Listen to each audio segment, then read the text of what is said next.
Sir, good morning sir. So magandang umaga po. Pwede po kaming makahingi ng kunting message kung anong inaasahan natin ngayong araw na ito para sa ating mga viewers. Yung sa pag-aresto kay retired General Romy Pokis, no?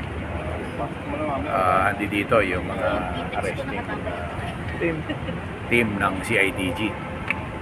So kami naman ay sisiguraduhin lang namin na masusunod yung protocol, no, na alam nyo na sa mga nakaraang insidente na hindi maganda, no? Pinipuwersa. Ito naman kusang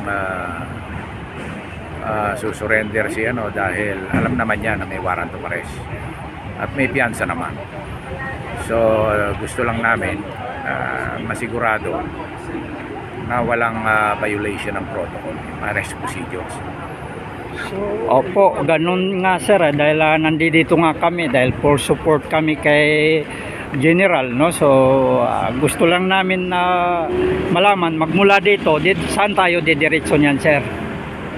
Ang diretso raw nito sa Camp Crame. Camp Crame. Hindi sa Camp Karingal. Hindi sa supposed to be sa Camp Karingal, dahil nagtataka nga kami bakit si CIDG ang sila ang complainant, and yet sila rin ang mag-aresto. Dapat parang delikadesa, dapat ibang unit ng PNP.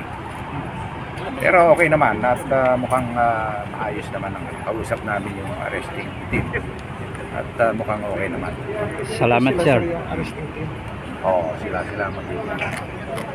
pwede niyong interviewin siguro para kung anyway, hindi pa naman to, no? Sige, maraming salamat sa suporta. Sige sir, maraming salamat po sa konting ito si sir, anong po good morning sir. Baka meron po kayong idadagdag kay sir. Lang, Happy New Year sa lahat, Happy Three Kings. Tuloy-tuloy lang yung laban natin. Salamat sir. Si Kernel Galang. Lagi sa Congress. Salamat sir, salamat. Okay, salamat po. Okay. Ito po si Kernel Galang at saka si General Kita. Ayan po. At ito naman yung ating mga arresting So yun nga yung nangyayari, no? At sabi ni Sir Kita ay supposed to be sa sa Camp Karingal. So hindi, no, sa CIDG Camp Crame siya dadalhin. So ito po sila yung mga arresting team at meron tayong mga kasamaan dito. Nandito yung mga GMA, SMNI at ito yung mga kasama natin mga vlogger. Magandang umaga po. Ito po yung kasalukuyan sitwasyon dito at as of now normal naman, sabi ni Sir Kita yung sitwasyon at sinisiguro lang nila na nasa tamang protocol yung mangyayari at kusa naman si Sir General Pokis na sumuko at harapin kung anong paratang sa kanya. Dumating na rin si Captain Ray. Ito si Colonel Midran. Ayan yung mga kasama natin, si General Kita.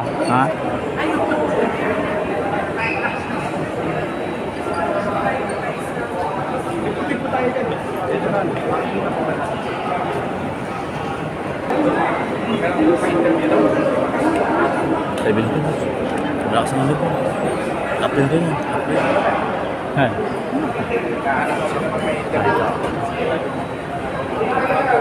Sir, good morning sir.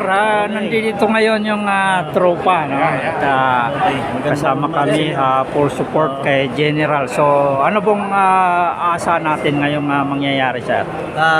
Pagdating ni General Romy, isi-serve yung arrest warrant sa kanya ng CIDG NCR. So malamang ang proseso nito, Camp Crame na. Doon ang diretso natin. So hinihintay na lang natin yung arrival, pero hindi natin malaman kung dito idadaan o doon sa may VIP lane pa ron eh. So yun ang inaabangan natin. So malalaman natin mamaya pag-process sa Camp Crame sa CIDG Head Office NCR. So available naman itong kaso, kaya lang ang masakit rito, ang inaasahan natin aarestuhin yung mga involved sa malawakang corruption. Buhaya, Opo. corruption eh. Mga buhaya. Kaso ang ngayon ng inaresto, yung sumisigaw ng katotohanan, doon tayo nagtataka eh. Baliktad, no? Baliktad yung nangyayari. Tutukan natin ito dahil Opo, maalis. opo. Supportahan natin Sir, si General Romy. ano ho ba yung ikinasa kay General Romy? Dalawa yun eh, yung rebellion at saka inciting to sedition. Yung rebellion is na-dismiss ng korte yun at naiwan itong inciting to sedition. Ang pinagmulan, yung mga posting niya sa Facebook at yung mga pronouncement niya sa rally. So, hindi naman pronouncement lang ni General Romy yun, pronouncement ng taong bayan yun. Sentimiento ng taong bayan. So, meron talagang problema sa gobyerno natin. Pero billable yung kaso na yun, sir. Billable naman yung kaso. Kaya lang ang masakit ron, bakit yung mga nagsasabi ng katotohanan, yun ang ginigipit at kinakasuhan. Samantalang yung mga nagkurap ng bilyon-trilyon, malaya pa ngayon na idadivert na nila yung mga ninakaw nila sa ibang bansa, ibang lugar. So, tutukan natin ito, tayo nga alis at hintayin natin dumating si Sir, General Romy. ano po yung masasabi nyo na bawal na rin pong magsabi ng BBM? Hindi pa pwede yun. Magkakagulo pag kayo ng ginawa nila. Ibig sabihin yan, wala na tayong maasahan sa executive branch, wala na tayong maasahan sa legislative branch, judicial, ganun rin, agency. Alam ng buong bayan, ang AAP, hindi man lahat, PNP, karamihan, nabayaran rin. Saan tayo papunta kung di lumaban? Wala namang hayaan natin na yung konting natitira natin dignidad, mawala pa. Kasi di natin maprotektahan yung nag-iisa nating buhay. Uulitin ko po yung sinabi ko kanina, nagpapasalamat po ako kay Pangulong Ferdinand Marcos Jr. at tinupad niya yung kanyang pangako na magpapakulong siya soon, pero mali ang kanyang pinakulong. Sa halip na yung mga magnanakaw ang ipakulong niya, yung mga naghahabol sa magnanakaw ang pinakulong niya. So ano pong interpretasyon natin dito sa pagkaka-aresto po kay Pokis? Kinasuhan po siya ng inciting to sedition. Unang-una po ay mariin naming kinukundina ni retired General Virgilio Garcia na isa rin tumatayo bilang abogado ni General Pokis ang paglabag po sa karapatan ng aming kliyente. Kanina po sa airport, repeatedly we demanded that the police respect our rights as lawyers to confer with our client. Pero hindi po kami pinagbigyan, bigla pong itinakbo rito. So, we will make the people responsible to be held to account for the violation of the rights of our client. Pangalawa, in response to your question, ma'am, ito po ay talagang very obvious na tinatakot po ng administrasyon na ito ang kanyang mga kritiko. Ito po ay ginawang sample si General Pokis na kapag ikaw ay nagsalita laban sa gobyernong ito, ito ang sasapitin mo, ikaw ay aarestuhin, hindi ka papakausap sa abogado mo at haharas ka. Ano pong nangyayari ngayon sa loob, sir? Nangyayari. Alam naman natin ang SOP ngayon. Medyo namalasta ko dahil doon sa airport kanina. Ang proseso naman ay sinusunod naman ang proseso. Pagkataon lang doon sa airport, medyo kinabahan, medyo baka magkaroon ng tension, kaya medyo deny-burn. Pero kasi nag-usap na kami dito. Sa ngayon, ano ba yung SOP pag pumasok dito? Piano. Piano siya. That is part of SOP. Then, pagkatapos niyan,